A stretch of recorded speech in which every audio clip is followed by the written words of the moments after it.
Bismillahirrahmanirrahim. Assalamualaikum warahmatullahi wabarakatuh. Saya Syifa Salsabila dari kelas HK5C dengan NIM akhir 117, Prodi Hukum Keluarga Fakultas Syariah dan Hukum UIN Syarif Hidayatullah Jakarta. Di sini saya akan mereview materi mata kuliah Hukum Acara Perdata selama semester 1 ini. Materi pertama tentang hukum acara perdata. Hukum acara perdata memiliki sifat privat yang mengatur antara individu satu dengan yang lain. Seseorang memiliki kewajiban, maka yang lain memiliki hak. Hukum acara perdata tidak dijalankan apabila norma keperdataannya sudah dijalankan. Contoh, si A berhutang kepada B dan hutang tersebut sudah dibayarkan. Kapan hukum acara bisa dijalankan? Yang pertama, apabila uang B sebesar 100.000 akan tetapi si A tidak membayar hutang tersebut dan tersisa 90.000.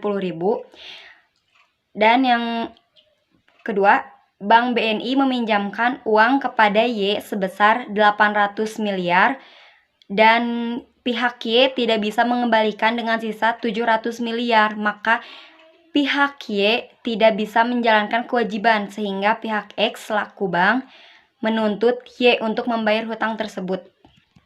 Materi selanjutnya tentang surat kuasa. Surat kuasa khusus adalah surat kuasa yang dibuat untuk satu perkara tertentu dan untuk satu tingkatan pengadilan pada lingkup badan pengadilan tertentu. Jadi surat kuasa ini hanya menangani satu perkara tertentu saja seperti hutang piutang antara A sebagai penggugat dan B sebagai tergugat pada Pengadilan Negeri Jakarta Selatan. Apabila A dan B ada perkara lain seperti sewa-menyewa, maka harus dibuatkan surat kuasa khusus baru kembali. Dan surat kuasa khusus juga harus dibuatkan kembali ketika pada tingkat pengadilan negeri. Salah satu pihak mengajukan upaya hukum banding atau kasasi. Adapun ketentuan umum pemberi kuasa. Pemberian kuasa ialah suatu perjanjian dengan mana seseorang memberikan kekuasaan kepada orang lain yang menerimanya untuk dan atas namanya menyelenggarakan suatu urusan. Nah, adapun unsur-unsur surat kuasa yaitu yang pertama adanya perjanjian, yang kedua adanya pemberi kuasa, yang ketiga adanya penerima kuasa, dan yang terakhir adanya urusan yang dikuasakan. Surat kuasa dibagi menjadi dua, yaitu surat kuasa khusus yang mengatur bahwa yang dikuasakan terkait hanya satu kepentingan tertentu atau lebih sebagaimana yang dinyatakan dalam pemberian kuasa. Dan yang kedua yaitu kuasa secara umum.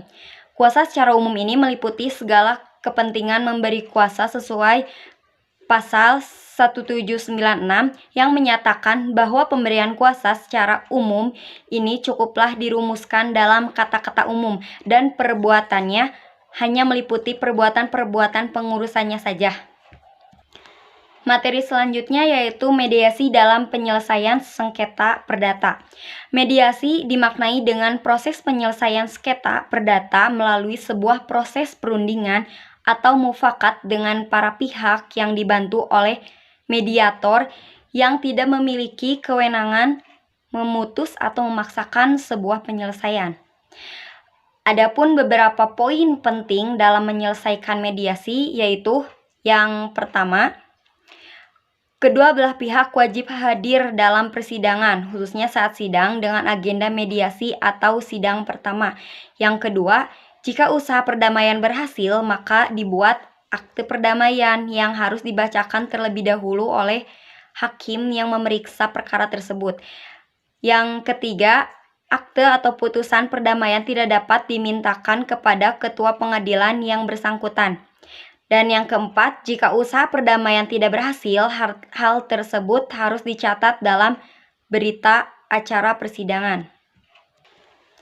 Materi selanjutnya yaitu tentang gugatan. Gugatan juga dimaknai dengan suatu cara untuk mendapatkan hak yang dikuasai orang lain atau yang dilanggar orang lain melalui pengadilan. Gugatan harus mengandung sengketa antara dua pihak, yaitu penggugat dan tergugat, atau antara pemohon dengan termohon. Karena adanya sengketa itu mengharuskan ada institusi yang harus menyelesaikan perkara tersebut, yaitu pengadilan. Sehingga pada saat proses nanti, para pihak diberikan hak yang sama untuk melakukan jawab-menjawab berupa replik dan duplik.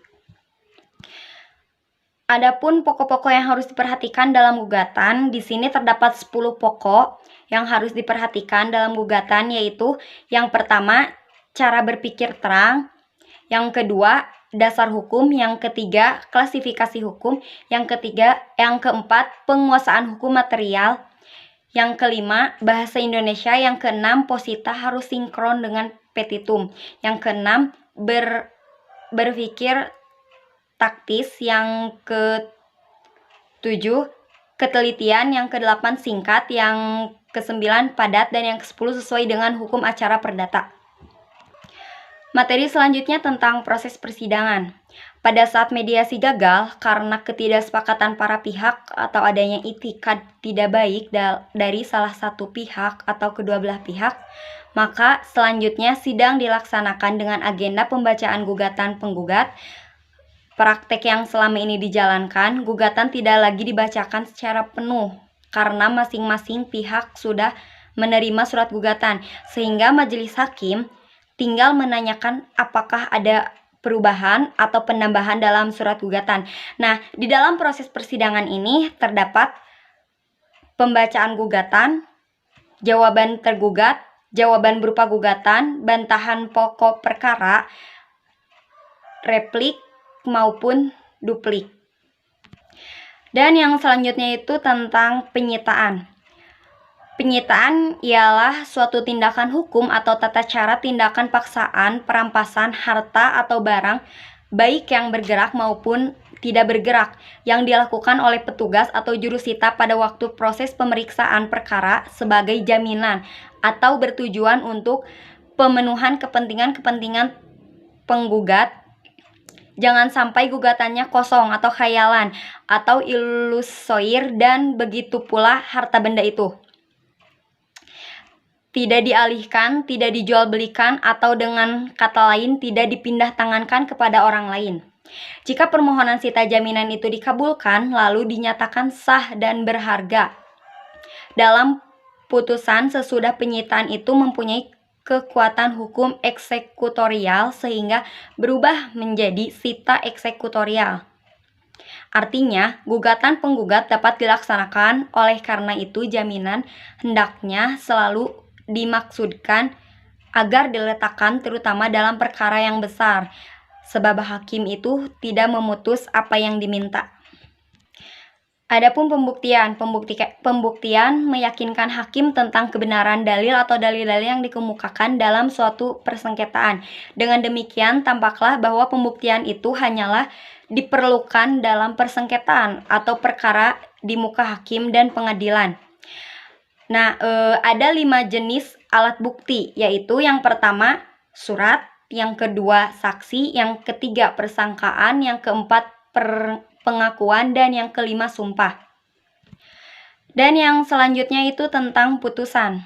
Hakim atau putusan pengadilan setelah pemeriksaan perkara yang meliputi proses mengajukan gugatan penggugat, jawaban tergugat, replik penggugat, duplik tergugat, dan pembuktian serta kesimpulan yang diajukan oleh pihak-pihak yang berperkara, maka hakim akan segera menjatuhkan putusan. Putusan hakim sendiri adalah suatu pernyataan yang oleh hakim sebagai pejabat negara diberi wewenang untuk itu diucapkan di persidangan dan bertujuan untuk mengakhiri atau menyelesaikan suatu perkara atau sengketa antara para pihak. Dan materi selanjutnya yaitu tentang upaya hukum. Upaya hukum adalah upaya yang diberikan undang-undang kepada seseorang atau badan hukum perdata untuk melawan putusan hakim dengan tujuan untuk mencegah dan atau memperbaiki kekeliruan dalam putusan hakim tersebut akibat adanya penemuan bukti-bukti atau fakta-fakta lain. Nah, di sini upaya hukum terbagi kepada 2 bagian, yaitu yang pertama upaya hukum luar biasa. Upaya hukum luar biasa itu ada 3. Yang pertama perlawanan atau berzet, yang kedua banding, revisi, dan yang ketiga kasasi.